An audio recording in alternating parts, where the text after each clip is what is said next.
हमने कभी ना कभी गार्बेज ट्रक्स को सड़कों पर काम करते देखा है। एक बड़ा सा मेटल का डब्बा जो हमारा कचरा उठाता है और फिर नजरों से ओझल हो जाता है। लेकिन क्या आपने कभी सोचा है कि इस ट्रक के अंदर असल में क्या होता है? क्योंकि अंदर सिर्फ कचरा नहीं होता, हर नए गार्बेज बिन के साथ कंपार्टमेंट के अंदर प्रेशर बढ़ता जाता है। प्लास्टिक टूट रहा होता है, कार्डबोर्ड क्रश हो रहे होते हैं, ऑर्गेनिक वेस्ट डिकम्पोज हो रहा होता है और गैसेस जमा हो रही होती है। और सबसे हैरान करने वाली बात, आपकी फेंकी हुई एक छोटी सी बैटरी कभी कभी पूरे ट्रक को आग लगा सकती है। हर साल दुनिया भर में गार्बेज ट्रक और रिसाइकलिंग फैसिलिटी में लगने वाली आग के पीछे सिर्फ एक छोटी सी लिथियम आयन बैटरी होती है। तो आखिर एक आम गार्बेज ट्रक के अंदर क्या होता है और एक बैटरी इतना डेंजरस क्यों बन सकती है? आज हम इस रोलिंग मशीन के अंदर छुपी हुई साइंस को समझेंगे। दुनिया भर में रोजाना लाखों गार्बेज ट्रक सड़कों पर निकलते हैं। इनमें सबसे कॉमन डिजाइन होता है रेयर लोडर ट्रक। इस ट्रक के पीछे एक खुला कंपार्टमेंट होता है जहां वर्कर्स कचरा डालते हैं, जिसे हुपर कहते हैं। लेकिन असल काम कंपार्टमेंट के अंदर शुरू होता है। अगर ट्रक सिर्फ कचरा जमा करते रहें तो कुछ ही घरों के बाद भर जाएंगे।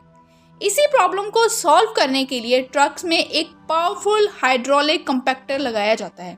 जब कचरा अंदर गिरता है तो एक मेटल प्लेट उसे जोर से दबा के आगे धकेलती है। हर साइकिल के साथ कचरा और ज्यादा कंप्रेस होता जाता है। प्लास्टिक बोतल क्रश हो जाती हैं, कार्डबोर्ड कोलैप्स हो जाते हैं और हवा निकलने की वजह से पूरा वॉल्यूम ड्रामेटिकली बहुत कम हो जाता है। इसी कंप्रेशन की वजह से एक ट्रक सैकड़ों घरों का कचरा एक ही ट्रिप में ट्रांसपोर्ट कर सकता है।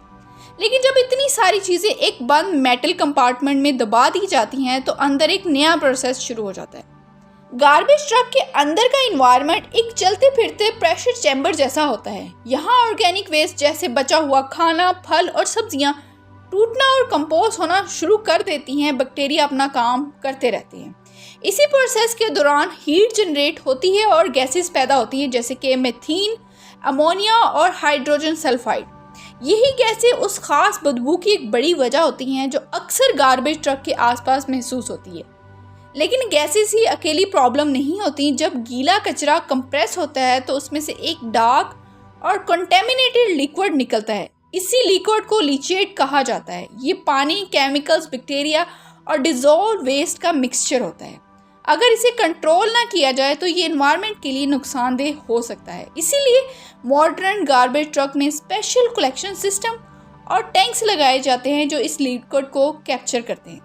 लेकिन इन सब के बावजूद एक और चीज़ है जो पूरे सिस्टम को खतरनाक बना सकती है। एक चीज़ जो आज हर घर में मौजूद है, यानी कि बैटरी। सोचिए, आपका पुराना स्मार्टफोन, एक वेब या इलेक्ट्रिक ट्रिमर, इनमें से एक कॉमन चीज़ होती है लिथियम आयन बैटरी। और जब ऐसी बैटरी आम कचरे के साथ ट्रक में चली जाती है तब प्रॉब्लम शुरू हो सकती है। बैटरी के अंदर पॉजिटिव और नेगेटिव लेयर्स बहुत नज़दीक होती हैं। इनके दरमियान एक बहुत पतली प्रोटेक्टेड लेयर मौजूद होती है जो दोनों साइड को अलग रखती है।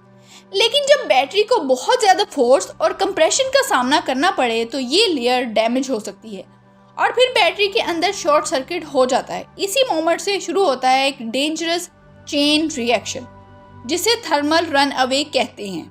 टेम्परेचर तेज़ी से बढ़ता है, बैटरी के अंदर का मटेरियल ब्रेक डाउन होना शुरू हो जाता है और कुछ ही सेकंड्स में बैटरी आग पकड़ सकती है। सबसे बड़ी प्रॉब्लम ये है कि लिथियम आयन बैटरी की जो फायर है वो आम आग से ज़्यादा मुश्किल होती है।